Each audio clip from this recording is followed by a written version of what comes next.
ऐसा नहीं कि आज हम 4 बजे उठे, कल 7 बजे उठे, पर फिर मन को आप कंट्रोल नहीं कर पाएंगे।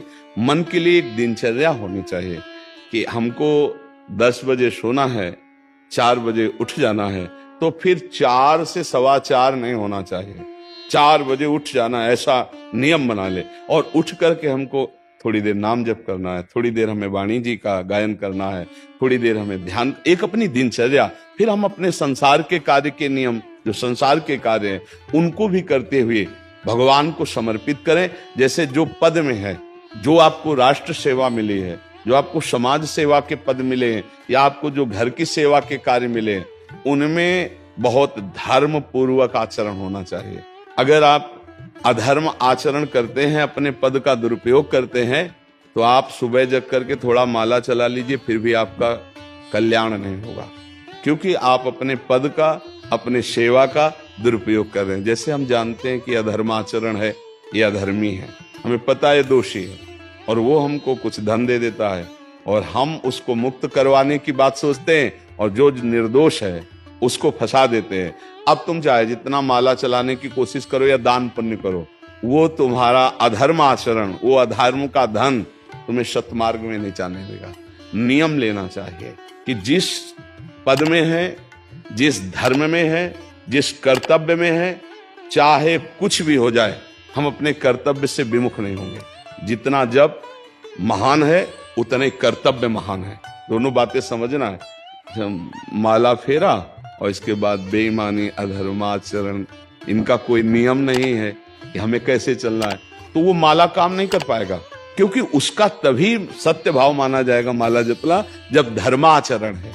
धर्माचरण नियम से, बोले वो बड़े कट्टर नियम वाले हैं, उनको घूस नहीं, आप उनको भयभीत करके नहीं काम करवा सकते, प्रलोभन में काम नहीं करा सकते। ये हमारी गृहस्थी है ना, तो गृहस्थी के पालन के लिए धन चाहिए, और धन के लिए हम धर्म को आगे रखें, धन को नहीं। धर्म को, हमारा कर्तव्य क्या, प्रायः जैसे पूज्य बाबा ने कहा, आज हमारे देश में बहुत दुर्दशा हो रही है। दुर्दशा हो रही, क्यों? क्योंकि सब अपनी जगह से गलत हो रहे हैं। अगर अपनी जगह हम ठीक रहे तो हमारी दुर्दशा नहीं होगी, हमारा भजन कम होगा, लेकिन हम धर्म से चल रहे हैं तो हम विजयी होंगे। हम भगवान को प्रसन्न कर सकते हैं, क्योंकि हमें जो कार्य मिला है वो भगवान का ही कार्य, सृष्टि भगवान का कार्य। जैसे नए बच्चे कुछ वकालत पढ़ रहे थे, तो यहाँ के प्रश्न किया था कि हम जानते हैं कि वो दोषी नहीं है, हम जानते हैं कि वो दोषी है, पर दोषी हमें पैसा दे रहा है, तो हम वकालत पढ़ी इसीलिए, हम उसको जिताएंगे, तो क्या कोई पाप है? तो उनका खुला पाप है। बोले नहीं, हमारी कोई ऐसा कंपनी दो, ऐसा कुछ बोले कि हमारी कंपनी को ये सिखाया जाता है, तो हमको तो ये करना ही होगा, अगर नहीं करेंगे तो हमारी वकालत का मतलब क्या रहा? तो नहीं, वकालत का मतलब अधर्मी को मुक्त करवाना नहीं है, वकालत का मतलब अधर्मी के सबूत एकत्रित करके उसको दंड दिलवाना है, और धर्मात्मा को मुक्त करवाना है। अब इसके लिए आपके पास अर्थव्यवस्था अगर कमजोर भी है, तो धर्म व्यवस्था आपकी पूरी है। धर्म व्यवस्था ठीक है तो परिवार स्वस्थ रहेगा, सुखी रहेगा, भगवान आप पर प्रसन्न रहेंगे। अच्छा, फिर हमने तर्क रखा कि जैसे आपकी बहन के साथ कोई गलत व्यवहार करे, आपको पता है, और वो आपको 10 लाख रुपया घूस दे, तो क्या आप उसका पक्ष लेंगे? नहीं, तो फिर दूसरी बहन के साथ किया। अब यहाँ विचार करना है ना, अपने भाई का अगर कत्ल किए हो, मुझे पता हो कि ये दोषी है, तो क्या हम पैसे से उसको मुक्त करने देंगे? लगेगा कि जान की बाजी लगा देंगे, और तुम्हें हम ऐसे ही एक गरीब आदमी की किसी ने हत्या की, तो आपका पक्ष बनता है। पर ये ज्ञान कहाँ मिलेगा? बिना अध्यात्म के ये ज्ञान तो मिलेगा नहीं। ज्ञान तो इस बात का मिला कि कैसे पैसा कमाया जाए। अच्छा, वो पैसा यदि अधर्म से आया है तो आपकी दुर्दशा कर देगा, आपकी बुद्धि भ्रष्ट कर देगा। तो जो बाबा कह रहे हैं कि आज हमारे समाज की बड़ी दुर्दशा हो रही, उसका कारण यही है कि हमें अध्यात्म का ज्ञान नहीं, हमें धर्म का ज्ञान नहीं, और बड़ी बड़ी गलतियां हो जाती है। बिल्कुल पता है आदमी निर्दोष है, और हम धन के प्रभाव से उसको दंड दे देते हैं। वो दंडा भगवान जब आपको पलट कर देंगे तो आप सह नहीं पाओगे, उसका परिणाम बहुत बुरा होता है।